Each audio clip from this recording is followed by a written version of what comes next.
Everyone नमस्ते। आज हामी जाँदैछौँ गोकर्ण फरेस्ट रिसोर्ट र यो हो गोकर्ण फरेस्ट रिसोर्ट जाने बाटो। म चाहिँ एकदम भिडियोलाई चाहिँ एकदम छिटो छिटो गराइरहेको छु है। ल अब लाग्यो हामी पार्किङ गरेर रिजोर्टतिर। कस्तो लाग्यो त रिजोर्ट? यसरी मेरो बहिनीलाई चाहिँ मैले टुकुर टुकुर टुकुर हिँड्न लगाइरहेको छु। अनि यो चाहिँ पिकनिक स्पट रे, कस्तो राम्रो पिकनिक स्पट है। ल यो चाहिँ हामी 7 वर्षभन्दा मुनिलाई चाहिँ खेल्न मनाइज भनेर लेखेको थियो, तर हामी चाहिँ लुकी लुकी गएर झुला क्या मजा लाग्ने झुलाबाट हामी झुल्दै झुल्दै अरूले देख्लान् कि भनेर, ला मान्छेले देखे कि भनेर म चाहिँ फास्ट पनि गरिरहेको छु है। अब छिटो छिटो गर्नु पर्यो नि त, गइरहेको छु। ल मैले फेरि बहिनी अगाडि जाऊ भनेर फेरि उसलाई पठाएँ। यसरी चाहिँ गएँ। ऊ चाहिँ कपाल सपाल सम्याउँदै ऊ पिक्ने ऊ चिप्लेटी देखेर यस्तो रमाइरहेको थियो। ल मैले पनि चिप्लेटी खेल्न स्टार्ट गरेँ। त्यो सानो सानोको मेमोरीहरू यो चाहिँ है। सानोमा हामी कति चिप्लेटी खेल्थ्यौँ नि, क्या रमाइलो भयो।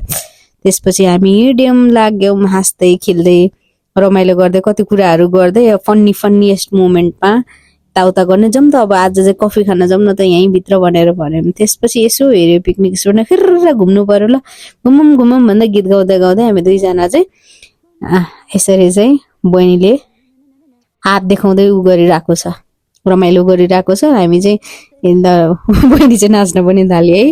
हामी चाहिँ यसरी एकदम रमाइलो गर्दै हिँड्यौँ। ल हामी दुईजना सँगसँगै ल जाम भन्ने अँध्यारो पनि हुन लागिसकेको थियो है।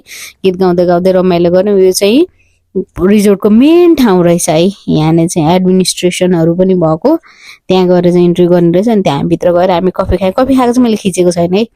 र यसरी चाहिँ हामी रमाइलो गऱ्यौँ। ल अब हामी अब घर जाउँ भनेर फेरि हामी घर जानलाई चाहिँ यहाँ बाटोमा हिँडिरहेको छौँ कि लुखुर यहाँ कसैले देख्यो भने यिनीहरू त कस्तो रहेछ भने जस्तो हुन्छ होला भनेर हामी चाहिँ एकदम रमाइलो गरेर मक्ख पर्दै गफ गर्दै दिनभरि हामी यति ठाउँमा घुमेर लास्ट फाइनलमा चाहिँ हामी रिजोर्टमा गएको थियौँ। ल अब लास्टमा चाहिँ अर्कोचोटि चाहिँ अझ एकदम राम्ररी बनाएर आउनुपर्छ है, या त राम्ररी बनाएर आउने ठाउँ रहेछ भन्दै हामी चाहिँ मक्ख पर्दै फुत्रुक गर्दै दुईजना चाहिँ हिँड्यौँ। साँझ पनि परिसकेको थियो।